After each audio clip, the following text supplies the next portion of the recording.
Huli ang mag-live-in partner at kanilang kasosyo umano sa bentahan ng ilegal na droga sa Marikina. Mahigit 1 milyong pisong halaga ng umano'y shabu ang nasabat.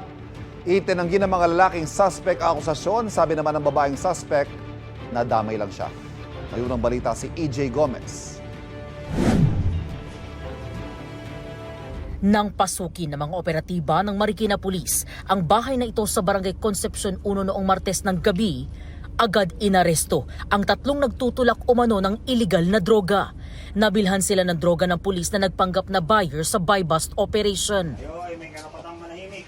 Ano man ang inyong sabihin ay maaaring gamitin pabor o laban sa inyo sa alinmang hukuman.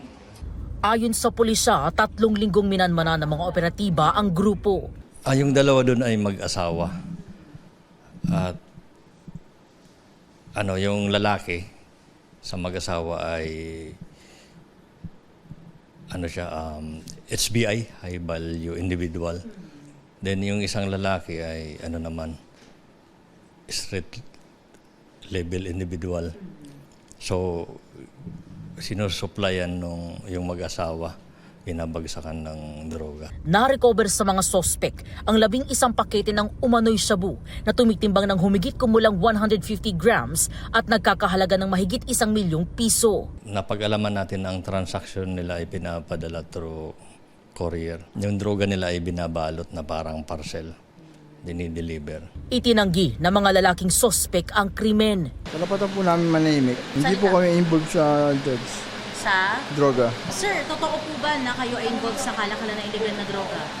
May karapatan po kami manahimik dyan, ma'am. Ayon naman sa babaeng sospek na damay lang siya. Hindi po ako ganun totally.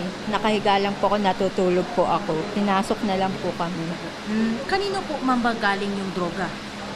No comment na lang po, ma'am. Sa records ng pulisya, dati nang nakulong ang isa sa mga lalaking sospek, habang ang isa pa naugnay na rin daw dati sa droga. Yung mag-asawa, yung lalaki, ay may kaso siyang theft.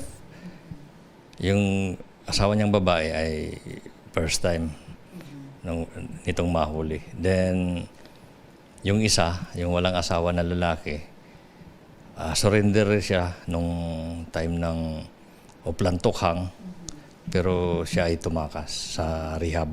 Sasampahan ng mga sospek ng reklamong paglabag sa Republic Act 9165 o Comprehensive Dangerous Drugs Act. Ito ang unang balita.